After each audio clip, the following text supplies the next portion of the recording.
Hi. Hello. So Rebecca, you are a licensed clinical social worker. Yes. But you're way more than that. I see you as a visionary. Thank you. Because there's so many things you see a need to fill and you're like, this is how we're going to do it, right? Yeah. And so you're the one that had this spark of insight to bring the women that we've talked to today together, right? You brought us together to create a space to heal, build, and reclaim. Yes. Right? Tell me what that means, because I know there are people who are craving that to heal, to build, to reclaim. But tell me more about each thing so someone can know, is that me? Should I be around these experts and hear what they have to say? Sure. Yeah. So I think part of it is that the amount of times that I see people who come to therapy and they're like, okay, I'm going to check a box. I went to therapy and everything should be fine. That's great. And I love that you came, but there's so many more pieces, right? So you're coming and you're healing. And one of the things we don't talk a lot about is how much healing can be very lonely and it can be very frustrating. So while you're healing with us, we want you to do that while you're also building your tribe. You're building people around you who are like, yeah, this is really rough. This sucks. Sometimes we're cutting people out of our lives. Sometimes we're growing at rates that other people don't grow with us. And then you're reclaiming, you're becoming a different you, which again can be very uncomfortable, right? It's like shedding skin. It's like becoming a whole new person. And that can be really difficult when you have to look at sometimes the people in your world who may not get to do that with you. And where do you start to allow that to be okay and allow that process to start with us while we sit with you and say, you're right, this sucks, but I got you and you're not on your own on this one. So it's a community with a shared language and shared, goals and boundaries. Yeah. Love that, because we need to find our people. Yes. And our people aren't always given to us at birth. Correct. Right? And so it's like, okay, who has these shared goals that I have? And the tools, like we need tools to, to continue what we're doing and get to these goals. So you're working as, a licensed clinical social worker. Can we say therapist? Yeah. Is that okay? Yeah, so a licensed clinical therapist. But you do a great job of blending that science also with holistic healing and real groundedness, like being human. Yeah. So you're integrating the therapy. Do you integrate things like yoga and breath work? Yes, I do. So one of the things that I think that I probably learned the very most, I got really, really sick back in about 2016. And I had never, I'd never had a doctor ask me. And by then I had already got my social work license and I knew all the things I thought. And I had a doctor who asked me, what was going on with a lot of stomach issues. And she was like, did you have childhood trauma? And I was like, that's such a weird thing for a gastro doctor to be asking me. But it was in that moment that I realized that how much the body and the mind play together. And we don't talk about that a lot. I never learned it in school. Nobody ever taught me that what's going on in your body connects to your mind. What goes on in your mind connects to your body. So one of the things that I really wanted to look at is when we're healing, when we're building and reclaiming, we're not just doing one piece. That'd be like taking your car in to get one tire fixed when all four are flat. So how do you look at that and say, okay, you know what? It's in here. It's in my mind. It's what I'm carrying, but it's also what I'm holding on to in my body that I haven't learned how to let go of. I haven't learned how to shed. And so looking at both of those. And so I created a type of yoga called TheraUnion, where you do therapy while you do yoga at the same time. So you're being guided and you're letting go specifically of certain body parts that are holding on to, so like our hips. Typically, that's where we hold our trauma, especially as women. So when we're doing a lot of trauma work, we're doing a lot of hip-based work to try and release that as well. Okay. So I know you work with a wide range of people, right? From youth to leadership and everything in between. Yeah. And I'm also wondering if people that are in sort of these high performance professions, they don't have time for this shit, right? So what is your approach that when you're like, hey, come and listen to tools, how do they know their time's not going to be wasted? What's your approach to ground things that may be stuck in stigma and myths? Sure. I think the best thing to do is to realize that if you went out on your own right now and you tried to meet with 6 to 7 experts who can tell you, from your mind to your soul to your breath work to your body, here's how you would heal it, I can guarantee you can't do that in 2 days. There's no way. And sounds great on paper, but that's just not the way it's going to work, right? And so instead, you have a one-stop shop where for 2 days, you're going to actually sit down with 7 people and really learn about how to fix all the pieces of you, all the things that may not be connecting and the things that are missing and the people you didn't even know you needed in your tribe.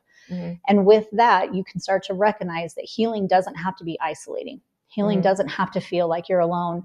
It doesn't have to feel embarrassing. It doesn't have to feel like you're broken, right? You have an entire team of people and a whole new tribe of people who are going to share with you and sit with you and say, yeah, you know what? Me too.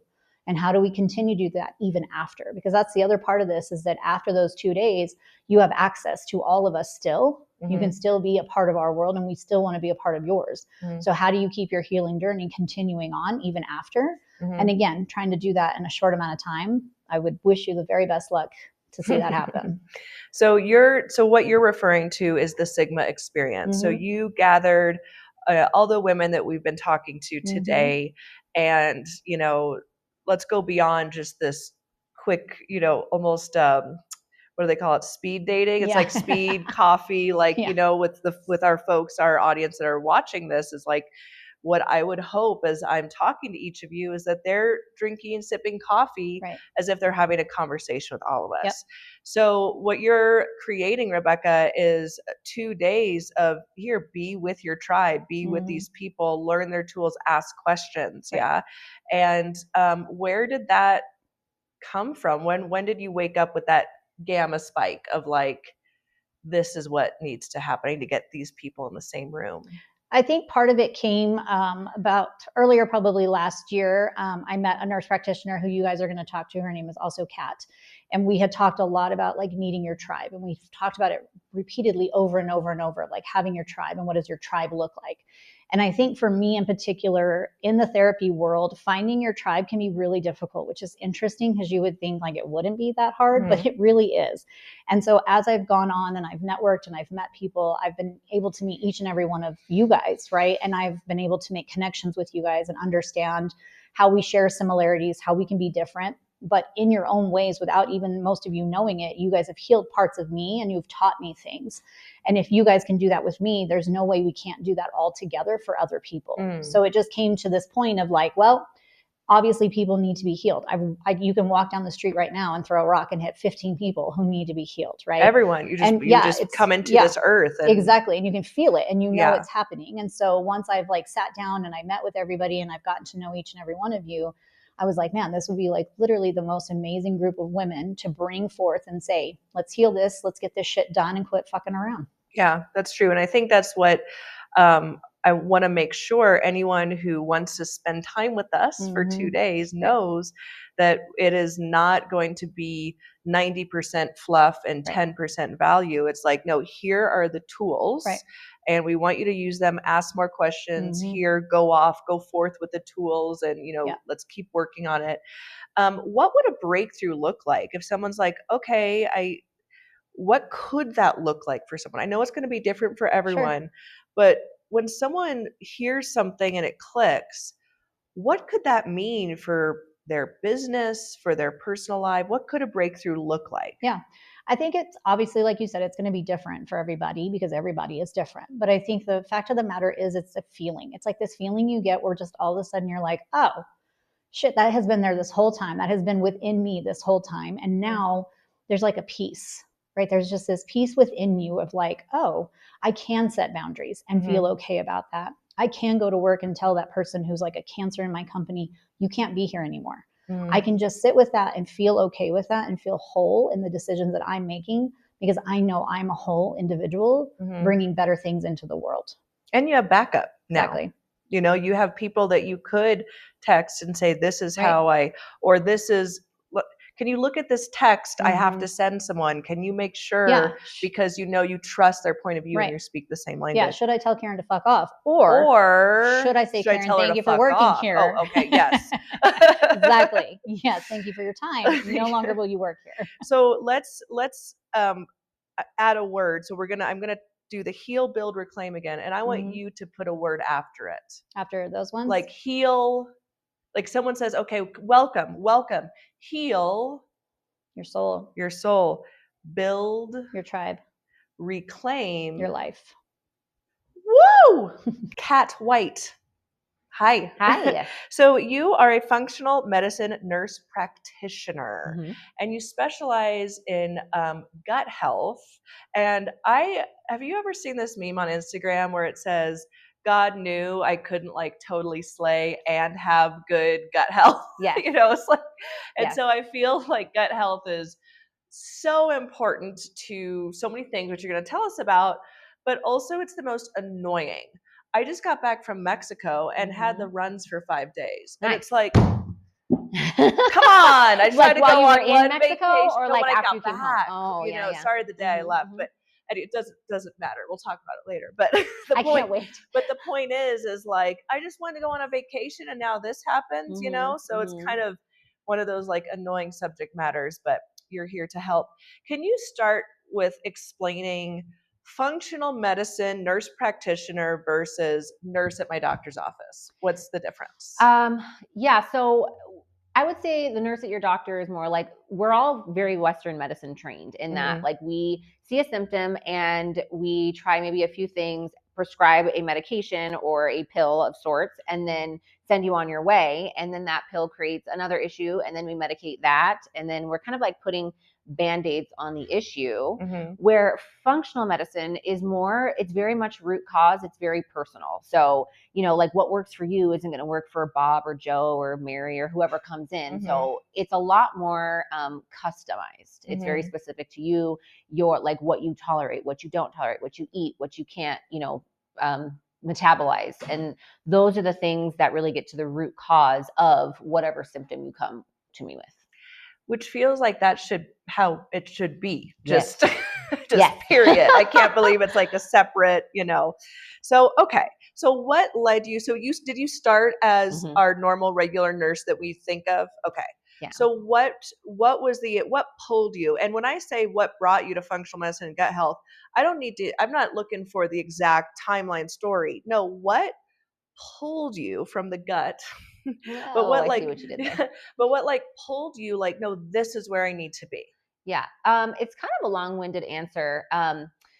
So I always say, like, I was raised Western medicine, right? So I grew up, I was a medical assistant in a front office, for like a doctor's office.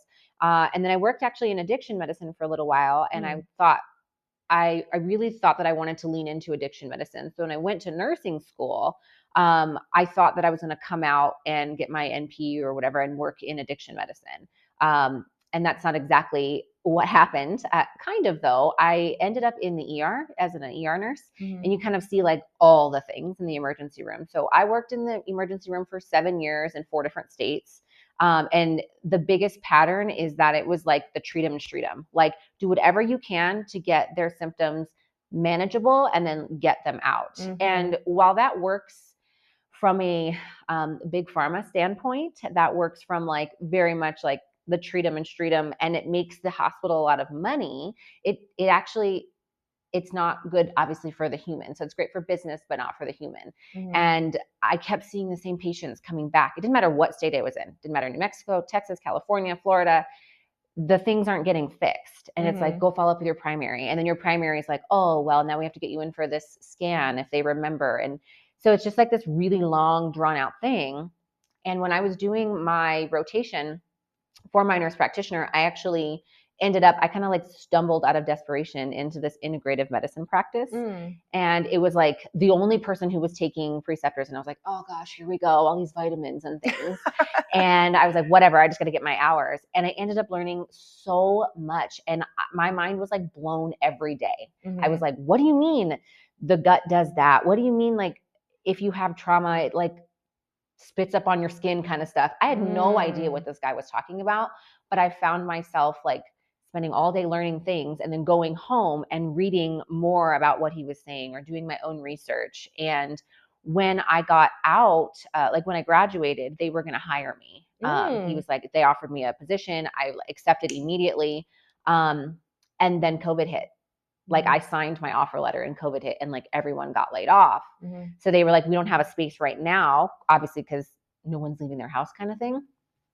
And so I kind of ventured off into a different partnership, but knew that I wanted to do the integrative practice because it's more root cause. It's super personal. I mean, I could even say that, like, I don't tolerate even caffeine the same way that you do or that my husband does, right? Yes. So Yeah. how could we say that, like, it's a one size fits all Right. for medicine in general? It does not make sense. Yeah, yeah. No, I mean, that makes a lot of sense, Yeah. what you just said. And so when someone is, besides the fascinating nature of it all, let's say I'm someone who's like, listen, I have a kid, I'm trying to run a business, da da da da. Da. How is working on my gut health going to make me better in general at everything that I do? Tricky question. Okay. Will it make you a better in general? It's not like not a one size Yeah. fits all, and it's not like a healed kind of thing. Yeah. It's Well, a journey. I know, we gotta leave. We're done. It's definitely a journey because it didn't take you one day to get here, so it's not going to take you one day to get out. But a lot of people don't know that like 70% of your immune system is in your gut. So if you have gut dysbiosis, okay. people that are like, oh my gosh, I'm always sick. I always get strep every year. I'm always cold. I always get, the cold, whatever the kids they have, then I end up getting. That is because your gut has like one cell membrane the entire way through. And so if you are taking antibiotics or you have poor sleep, poor diet, you ate the American diet, or, you had a wild bender and you drank, a lot of booze or whatever, all of those things disrupt your gut and they poke little tiny holes in that one cell membrane. And then what happens is over time, much like children, they compensate really well and they heal really quickly. But as we age, all of the good stuff, unfortunately, starts to leave our body, and we are living way longer than we were, 50 years ago even. And so our bodies on their own physically can't hold up to that. Not to mention that our food is not nearly as nutrient dense as it used to be. There's all kinds of toxins literally everywhere, just continuing over and over to eat away at all the good stuff in our bodies. And so if you can really hone in on your gut and you can plug all those tiny little holes over time, again, it's not an overnight thing. You have to be very diligent about it. You can fix brain fog. You can fix anxiety and depression. Up to 90% of your serotonin is created in your gut. So you're saying that gut health is really related to mental health and emotional health. Yeah. So I guess that struck me because as I'm burning out in business and dealing with my toddler and this or that, if I could have a better baseline of mental and emotional health, I could handle all of life's inevitable stressors. But that starts with seeing what's going on in the gut. Oh yeah. Okay. It definitely starts on the inside. Yeah. So I know everyone is different and it's not one size fits all, but do you see sort of common gut imbalances, and do those commonalities also relate to seasons of life people are in? Or for example, let's say, that the people that are watching this and hanging with us right now, let's say they're all high performance people looking for the best tools and the best whatever. Do you see a common imbalance with those folks? Yes. Okay. What would that be? I would say, so I wouldn't say those folks. I would just say in general, some of the very common like complaints or concerns that people have is they're very high functioning. The type of clients that I see are very high functioning, like entrepreneurs or like, CEOs or C-suites, right? Where we're like, go, go, go, go, go, go, go. And we essentially run ourselves into the ground. And I say we as in I also do the thing. Yeah. So, it's not like, oh, I did the one thing to heal my gut and now I'm okay forever. That's why I say it's like a lifelong thing. But definitely I'm always tired. Oh my gosh, I'm so tired. And I sleep like 12 hours a night. Well, first of all, you shouldn't be sleeping that much. And if you are and you're still tired, that is like number one red flag. Okay. The second thing is, they're on multiple, maybe like I'm on an anxiety medication or I'm on like a antidepressant and it's not doing anything for me. And maybe those aren't, but also what's your diet like? What are you putting in your body? Because you have to heal from the inside out. And if you're constantly putting things in your body that are disrupting your gut, no matter what kind of even vitamins that you're putting in there, if you don't start at the root cause, you don't start healing your gut, you're not going to get rid of those things. And again, I'm not saying that that's like the cure. A lot of my clients struggle with anxiety, depression, bipolar, PTSD. So that's not, and it's very common, but you will always see, like I have clients that come in with fibromyalgia. I've never had a client in the 15 years that I've been practicing medicine, never had a client with fibromyalgia that doesn't have trauma. Never. I'm not saying childhood trauma. I'm saying trauma in general, because it's overactive and it's a rule out, like it's a rule out disease. You've ruled out all these other things. There's nothing else wrong with you. It must be this little bucket. Not to say that it's not a valid diagnosis, but what is that? What is that from? And that's what I do. So what would an assessment look like to try to find a root cause? What would that look like? It's pretty in depth. So, the first thing is we just have a conversation. You can get so much from a conversation. And in Western medicine, you're allowed 15 minutes with a patient, and then you got to move. You can't get anything from somebody in 15 minutes because people don't trust you. But also by the time they've gotten to somebody like me, they've already seen 4, 5, 6 different doctors, and it's like their last ditch effort. I'm struggling with anxiety and depression, and I can't sleep, and I have brain fog, and I'm feeling so tightly wound. When clients come in, I spend about an hour with them, and we talk about, what is your sleep like? What are your, do you know what hormones do in your body? And so we get a really good gauge there about how much, kind of deep dive that they've done. And a lot of my clients are pretty in tune with their bodies. So they know it didn't used to be like this, or I feel like a shell. And there's certain keywords that it's kind of like an algorithm. If this, then that. But the biggest thing is we draw a full panel of labs. People like tangible results. They also like to see when things are improving, and they like something to see the improvement as opposed to just feeling it. We kind of have not felt well for so long that when we start to feel better, sometimes it's hard to believe that we're feeling better. So intentionally having tangible things where you can see improvements along the way it's great for everybody, right? So we do labs, a lot of times food sensitivity, and then we really look into what does your mental health look like? What do you do for self-care? Do you have a therapist? What do you do when you're stressed out? What kind of trauma do you have? Because who doesn't have some kind of trauma? And also remind clients that they're not alone, because people oftentimes feel really ashamed at first, and they're like, oh, I've been through X, Y, and Z, or I've done this and this to my body. And I'm like, yeah, that's pretty common. So the first interaction is very just we just get to know each other. And then there's a lot of data gathering, it takes a little while for your, food sensitivity tests to come back. We also look at heavy metals and micronutrient deficiencies, because all of those things play a huge role in that. And just based on what they're sharing with me, I know kind of which direction to go. Do we really need to hit really, really heavy with healing the gut?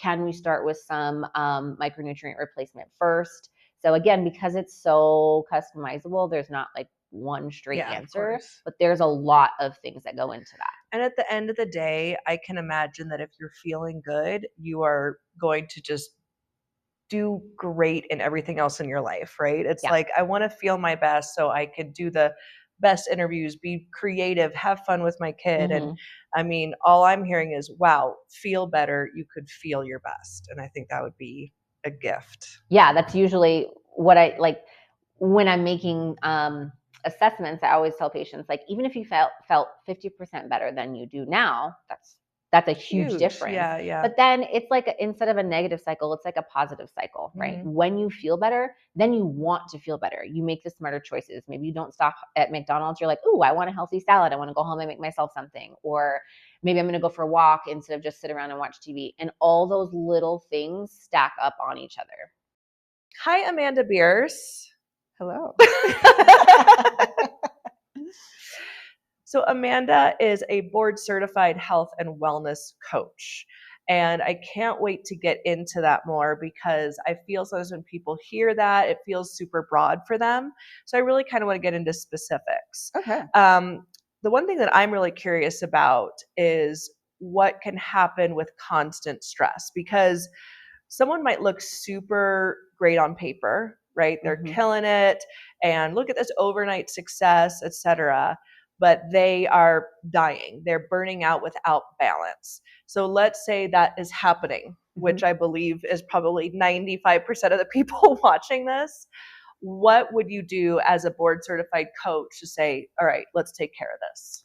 First, we would talk about where that's impacting them the most or what's the most important thing for them to address right away. Is it your work life where we need to make the first change? Is it your home life? Is it something that's going on internally? Because when we are stuck in stress mode, it wreaks havoc everywhere. And personally, I like to start with what's happening inside, because when we're stuck in stress mode like that, we struggle with things like we have sleepless nights, our digestion is a wreck, our immune systems are shot. And that has a major impact on every other area of their lives. How can we perform at work when we're not sleeping? How can we exercise well when we can't fuel ourselves with all these things that are going on with our gut? But really, depending on what's going on specifically with that person, we kind of take a look at everything for them. Where do they feel ready to start making changes so that we can get that momentum building? So I love that. Speaking of that, because what I'm kind of hearing is almost the lowest hanging fruit of change, right? Because like if we can change that, you're going to start to feel the ripple effects. Am I right with that? Yep. Okay. Incremental change. We're not looking to revamp your entire life starting on Monday, but then you've fallen off by Friday. Yeah. We're looking to make these incremental, sustainable changes so that we can keep on going. So this leads me to another question, because you're speaking to, and we all here are high performing women who have big goals, and we are starting off in fifth gear right off the bat, right? Yep. And so that's hard for probably people like us to understand, okay, something small, like little at a time, right? So if there is one major habit that you've identified, again, let's say you have 2 seconds in an elevator and someone turns to you and you says, "Are you the famous Amanda Beers, health and wellness coach?" Because I want to tell you my issue. Like, what would be the number one habit that high performing women do that keeps them in this burnout loop? Say yes to everything. Oh, yes.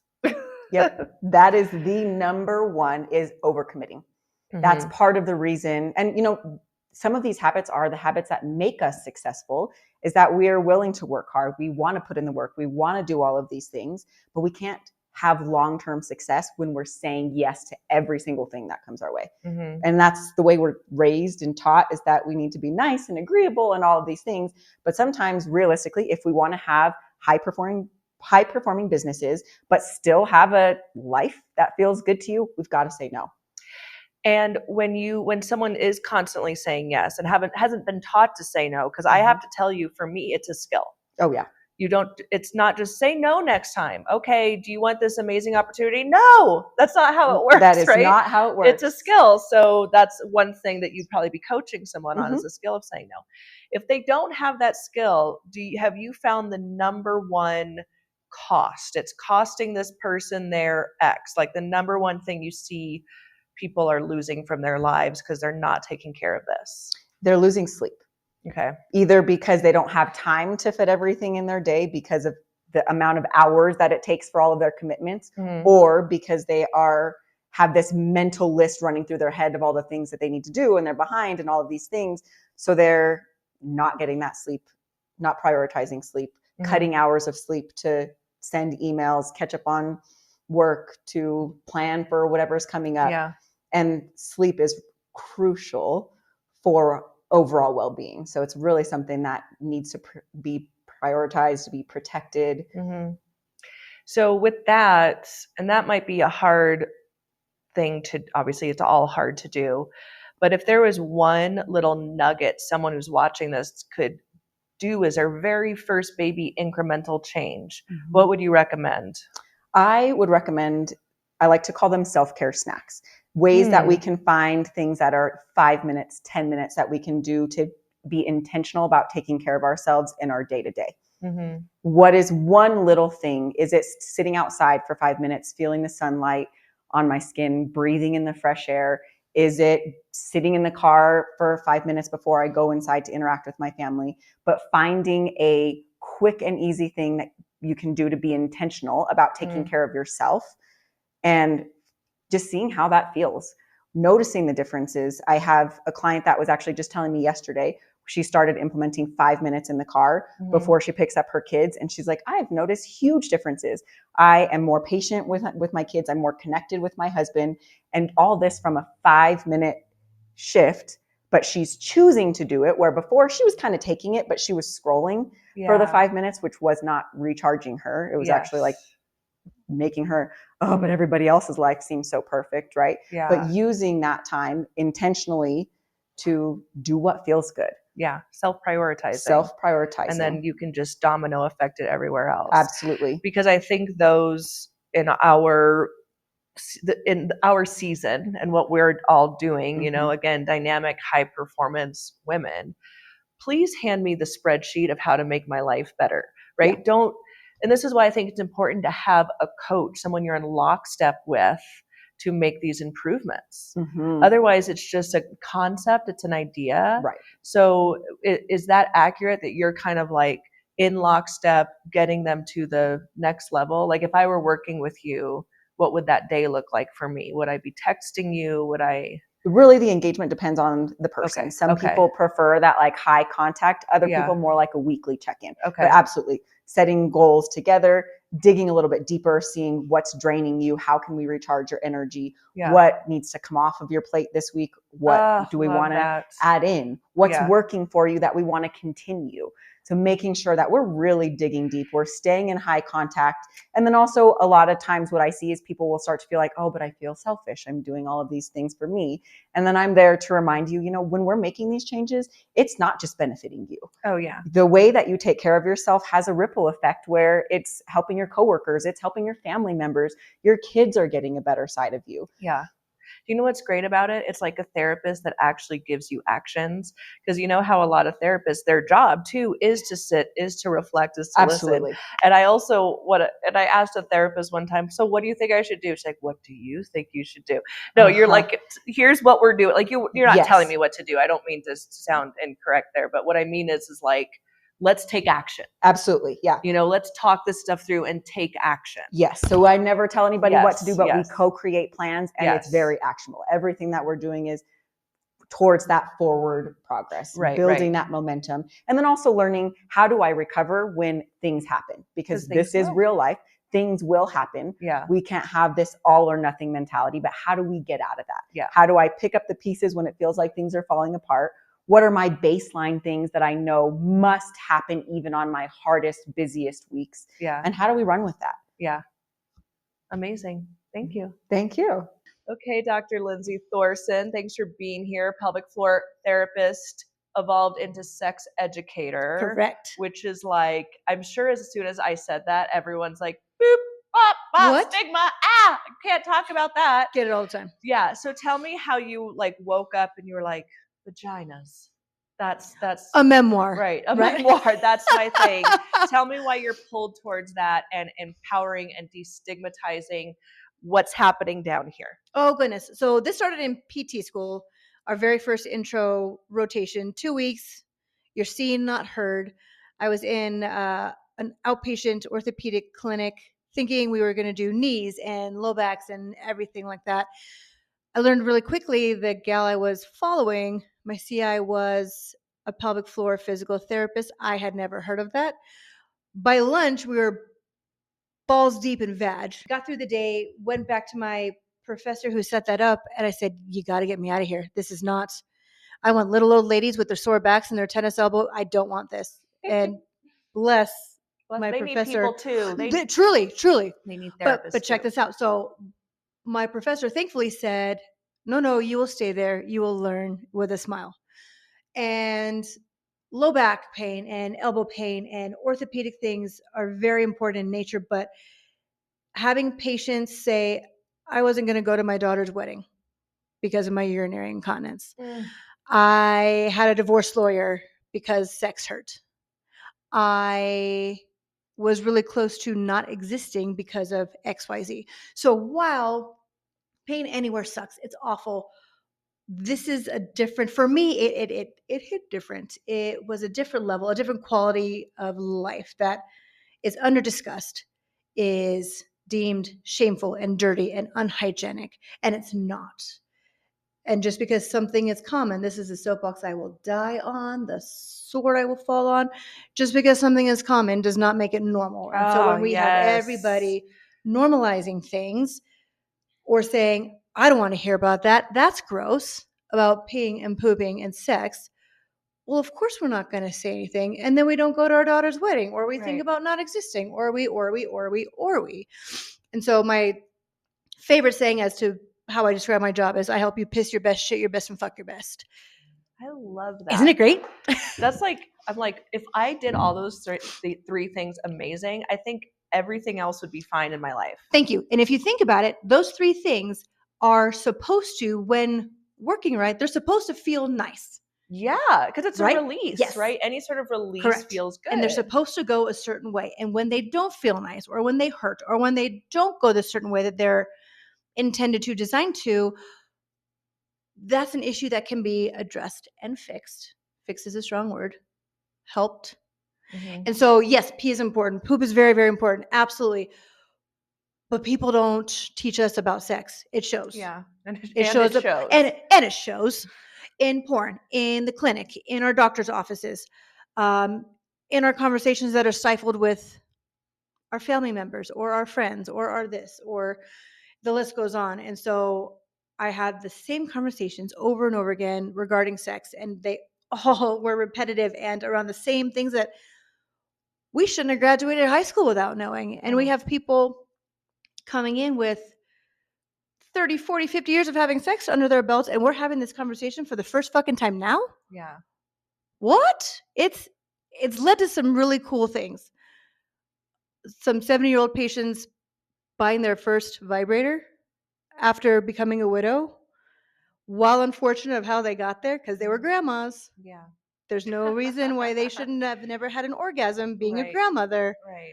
but they hadn't. So it's been able to unlock this amazing side of people, this permission giving to folks. I work mainly with vaginas. There are pelvic floor therapists for men because men have fucking pelvic floors too. Hello. But it's so obvious and apparent that we are just not addressed. So, what if someone is just like, I believe what you're saying, this is all great and good. Sex really is not on the forefront of my mind because I'm trying to run a business. So, you think I have time to think about sex, blah, blah, blah. So, tell me, Yes. how does this, though, could help the high performer, right? So, how does destigmatizing what we're talking, your subject matter, but also not taking it out of the clinical setting and adding, what I love about you is your sense of humor, your cheekiness, your approach to it. So how can approaching it with fun also unlock something bigger in high performers? Because if someone's like, I need money to start rolling in, I need my creativity to start flowing, could this relate to that? Mm-hmm. The movie R.I.P. Robin Williams, Patch Adams, where he essentially brought humor to kids with cancer, which is the most unfunny thing I can think of at the moment. Right. And so when you make something funny, you make it relatable. When you make it relatable, you're taking away the isolation. Mm-hmm. And a lot of people will come into the clinic or enter a conversation of, my fucking vagina is broken. This is I'm the only person this has ever happened to. No one has ever been in this situation. But that's just not the case. And we would know that if this was a more welcome conversation to be had with anybody and everybody. Mm-hmm. And so in doing that, not only do you build rapport, talking about sex or bladder issues or bowel issues takes a certain amount of rapport and trust, as it should, it has to. But it builds rapport, it builds a connection, it builds trust. And who doesn't like to laugh at a situation that can literally and figuratively be shitty, or that you're getting fucked and not the way you want to be? Yeah. You know what I mean? Do you find that someone's issue around that is reflective in other things in their life? 1000%. So if they work on that. Right. Yeah. And one of the biggest things I'd love to do is myth bust and tell people why. So we have somebody like you mentioned who come in and I would love to be having better sex, but I have a toddler. She's 3. I'm running a business, and my partner is also running a business. We're lucky if we high five on the way in and out. The last thing I'm thinking about is the sex swing that he bought me for our anniversary 3 years Right. ago. How do I do this? Well, you are not broken. Your brain's not broken. Yeah. One of my favorite sayings of all time, cortisol's a cock block, man, Mhm. or a clam jam, depending on what part you got. Mhm. It's not that you don't want to have sex with your partner, because you do. Yeah. Your brain is trying to escape this proverbial saber-toothed tiger that's trying to get you and that 3-year-old, but in the form of taxes, in the form of aging parents, in the form of daycare, in the form of laundry, in the form of my car broke down. The last thing your brain needs you to do is start wondering, how am I going to touch my toes tonight? Yeah. Not at all. That is not imperative to your imminent survival of Yes. you, your partner, or your offspring. And that is just what your brain does. So once we start to explain to people, no, this is not because you want. You're not falling out of love with your partner. You're not falling out of love with having sex with your partner. Maybe you are. That's another professional. Yeah. But if that's not the case, you are not. But this is what's happening in your life and in your brain to get you where we are. Yeah. And so once we explain the why, well, then we can predict, and then we can prevent Yeah. and mitigate. So being a sex educator and therapist, and so you created Sex and Sensibility, which I freaking Tip of the hat to Jane Austen, isn't I it cute? mean, good work. Good on you for that name. What is Follow me on that, Instagram. and how does that? What is that? Tell me about what it is and how one would make use of it. It is brand new, and I am driving the car as I build it, which is really exciting, terrifying. My big goal, I want to make teaching about sex the way that we would talk and teach about the weather, about driving a car safely. There's a really nice analogy of sex being like a car. There's laws, there's etiquette. Driving on an on-ramp is different than driving on the street out here, different than driving in a parking lot. And there's different ways to go about it, and we're not taught it.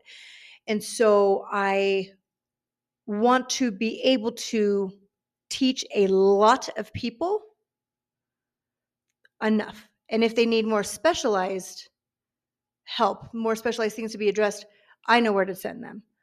But my big goal is to get as much information that's pertinent to the general masses as I can via workshops that we've done, via conferences with other professionals, via webinars. Education. Right. Yeah. I mean, that's where This is what the hell your body's right? doing. So speaking of education, Mm-hmm. if you could put one phrase in a bathroom stall other than "call me," I'm just kidding. Like this. If you could put one phrase in a bathroom stall or on a coffee cup sleeve, you have one chance to get the education I got one shot, out Eminem. there. What would it be? Mom spaghetti. No, that's not it, but one shot made me think of mom spaghetti. Your vagina's not broken. You weren't taught how it's built. Boom.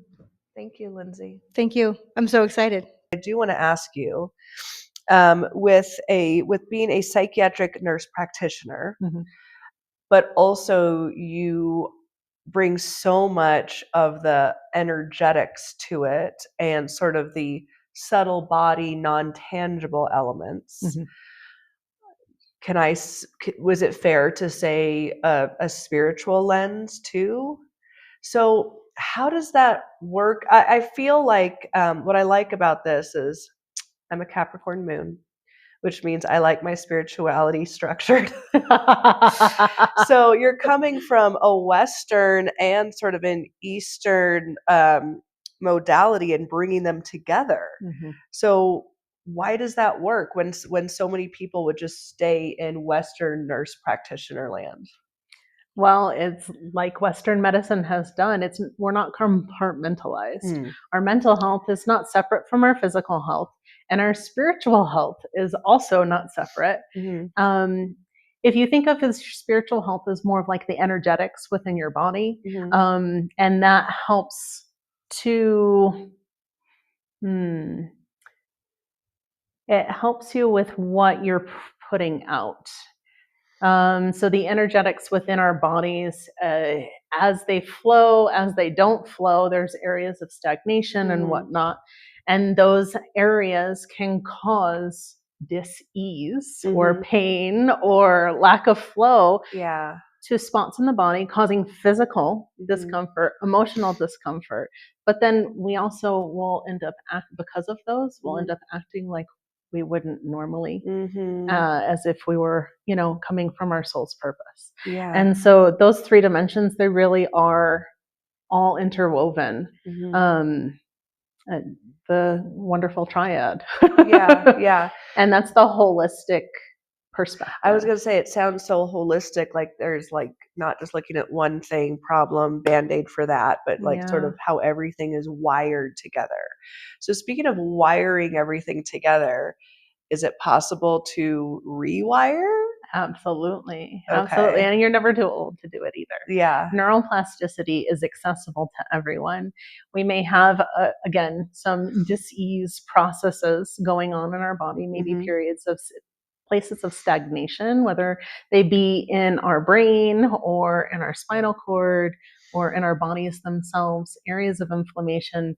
Maybe our bodies are spending a lot of time and energy on that and not doing a lot of repair other places.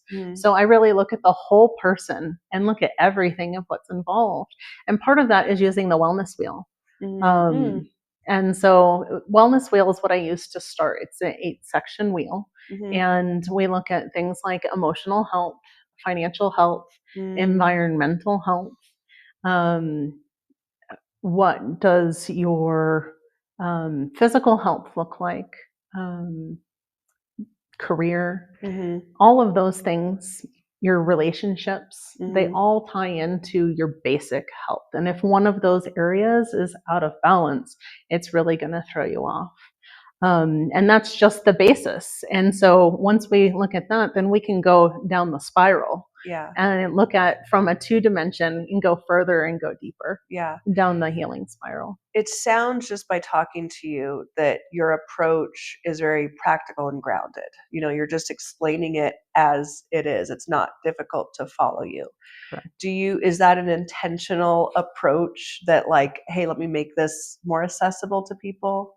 Absolutely. Actually, back way in the past, at one point, I was a health and wellness coach as an RN. Oh, okay. And I got involved with Beachbody of all places. But it was really just because I really wanted to help people be well. I was already very deep in the Western medical space.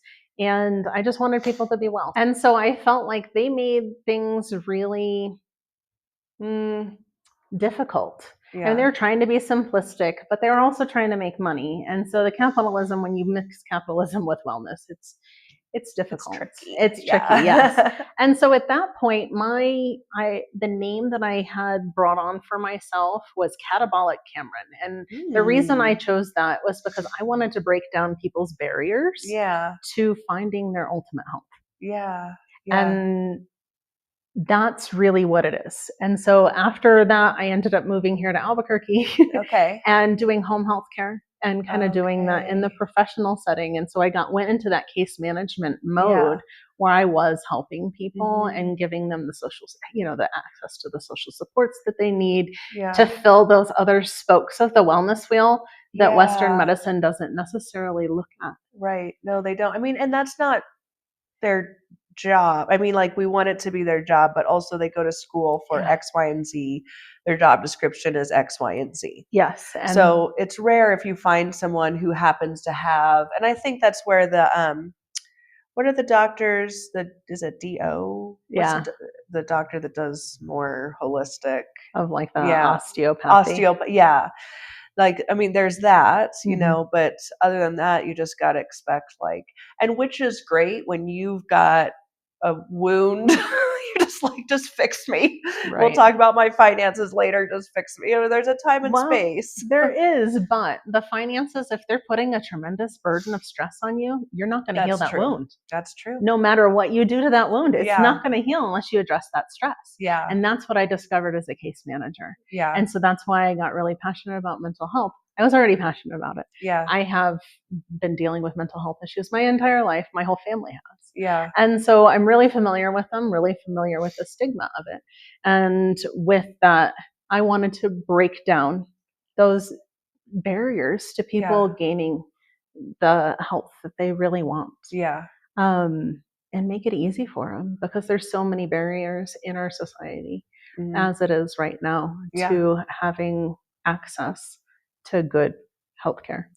So if someone is, a high driven, high performance female entrepreneur, but not getting a great sleep, for instance, or let's say both, they're not getting great sleep and they just feel like they're at a plateau energetically with their business, there's something going on there, and they're like, okay, I'm going to go to Cameron. What's your approach? I know you're doing the wheel, right? And then from there you make some discoveries. What's the approach after that? After that, we look at what's out of balance, and I work with the individual to see what's most important to them, because it's not necessarily about what I see. Right. I'll present all of my findings, Okay. but then I'm going to let it be an intuitive decision on their part on what they want to look at first. And I'll give my reasonings as to what I would like to approach first. Yeah. So that they can make an informed decision, because I think that that's important. I think that we all know our bodies better than other people do, but it's important to get that outside information so that we can make those informed decisions. So that's how I work with clients is maybe we'll look at labs. Maybe they have environmental issues. Maybe there's food stuff going on. Maybe they are doing all of this stuff. And they're not getting the results that they want. That's when we go into other modalities. But we always start with the breath. Yeah. Okay. So that's what I was about to go into. Yeah. Is your primary modalities that you work with. And I understand there's a lot to pull from, but you said, okay, we always start with the breath. So tell me about that and other modalities that just get us in there. Absolutely. So the breath, it's accessible because everybody does it. I mean, we all have to do it to live. And if you think about on the hierarchy of needs, I mean, it's one of the top 3: airway, breathing, circulation, as we originally learned it. Now they've changed it around, and it's a little different order, but airway was always the first one when I first started nursing school. And so we take in over a swimming pool's worth of air in volume every day. And so you think about the amount of food that you eat in a day, maybe about this big. And the amount of water you drink, maybe about this big. But the amount of air you take in is a lot. And the beauty of the power of breath is that it touches, it's an autonomic function that we can consciously control. It's the only one. And with that, it helps us to repattern the nervous system, and bring us from a state of fight or flight into a peaceful state. But then we can go deeper, and we can go into states of bliss. And that's where the magic happens. That's where the neuroplasticity is highest. And so at that point, you can do all kinds of integration. You can rewire those pathways to go down other tracks that are more preferred. For me, I was trying to use all the Eastern tools I had for my mental health when I was in a real tough spot. It felt like I had been kicked in the nervous system one too many times, and it just couldn't get back up again.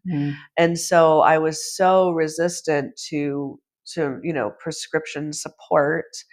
But when I got it, it got me up to a baseline to be able to then actually use all the other modalities, So I really appreciate that there's no shame in anything. No, I've experienced that same exact thing. I love that. So what is something like, what is one small thing someone sees this and they can't get to you for a while because they got to email you or whatever the case may be, but like as soon as they put their coffee down from this coffee date we're having together, what could be one thing they could do to just start the tapping in awareness process? Mm-hmm. Well, if they're comfortable with closing their eyes, that would be a good place to start because it helps to shut off one of our external sensory Yeah. perception. And when we can do that, we can kind of go inside a little bit more and be more aware of what's going on. So if it's comfortable, close your eyes, but then just take one big mindful breath. And I don't want it to be fast. I want it to be nice and slow. I want you to enjoy the air. Yeah. And Ooh, I love just that. really feel it, like really get into the bliss of breathing and the bliss of being alive. Yeah. In any moment, you can find some point of joy. So with that breath, that's what I want you to find the joy in, is in that breath. And if you can't find it, that's okay. Yeah. Just notice what's there. Yeah. If you're not there, that's okay. We're going to Yeah. meet you where you're at, because Yeah. not everybody can do that. I wasn't able to do it for a long time either. Yeah. Like meditation has been elusive to me because of, the nervous system conditions or other mental health Yeah. difficulties that I've had, and sitting still is not a comfortable thing to do Yeah. a lot of the time. So breath work has been magical for that, because then I can move Yeah. while I'm meditating, and it adds to the meditation, it deepens it. Yeah. And so, but the noticing part, getting Yeah. back to that, just noticing the breath, the way Yeah. it feels entering, trace the whole pathway down as far as you can take that breath, and then let it out in through the nose. Yes. Yeah. And then let it out slowly through pursed lips. Yeah. Yes. Like you're yeah. slowly blowing a candle. That whole, smell the flowers Yeah. and blow out the candle. But I don't want you to blow it out. I want you to make the flame dance and play with it. Ooh, Add a little play yes. to it, because that brings more joy Yeah. and bliss into our lives too. Such amazing tools, Cameron. I know we're just scratching the surface, which is so cool that we're just scratching the surface with this and how much more you have to offer. So I can't wait to hear more. Thank you. Thank you.